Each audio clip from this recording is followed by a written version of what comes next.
For a long time we've been able to make buildings that look good. We've been able to make cars that look very real.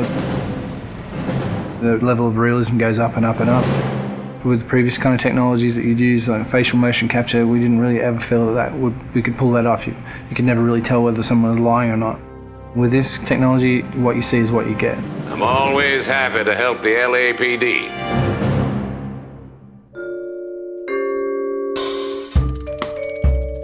We started research on it about 5 years ago. Back then, only research groups were already doing it, this kind of 3D mesh generation from optical cameras. We thought that there might be some application for what we were doing, and this story is a detective story, so the believability of the actors' performances is key to gameplay. That's one of the key strengths of our system. We can actually see all the subtle features that animation traditional ones just can't do. Cole Phelps, traffic. What have we got? It's really acting a scene in two parts. The motion capture and then the motion scanning. The motion capture captures all the body movements and where people look, so it gives you all of the eye lines. Regulator valve. Good find. Then we'd move over to this studio where an actor would typically go into makeup in the morning and then they'd have their hair done in a 1940s hairstyle. Then they'd come into a room and sit in the seat behind me, and what the rig does is capture a volume around them. You've got cameras not only around, but also looking upward and downward as well. So any kind of movement is going to cut out some of the information. And they deliver their lines, and as they talk, they get processed and turned into 3D. And action. So the guys' names that I've been seeing doing the repairs on the heaters, they're fully licensed and accredited. We go from 2D videos to 3D meshes. I think you're lying, Rasic. I think some of your men aren't fully licensed. To compressed versions for the game.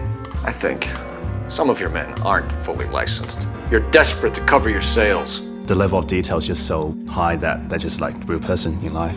You're gonna lose your wife and probably end up in the big house. I hope she was worth it. Being in the depth analysis room is a process that most people have never experienced. It's such a new technology. It's a constant close-up is what it is, but it's a close-up from 360 degrees. There's something pretty special about knowing that you will be recreated, but in another type of form. I saw myself today. Blow it off, Cole. These artsy-fartsy types always get a little flighty. It's me. LAPD, drop the weapon! Hey, you think I'm some kind of nut job? What proof have you got? A big theme of this game is dishonesty and to detect when people are lying. You couldn't have done that in the past. Why are you lying to me, Varley? The better you are at reading people, the more things it'll reveal, and the story goes different ways if you do that. The only way you're going to get rid of me is to give me an answer. You're out of your depths here, detective, and you're asking the wrong questions of the wrong people. Having this realism really helps. You're literally talking to that person and then seeing how they behave by asking questions. Why did you kill Mrs. Terrellson? I have no recollection of the people I have killed. So what if I took a look around that car? You can't be accusing me of nothing. You've got the wrong guy.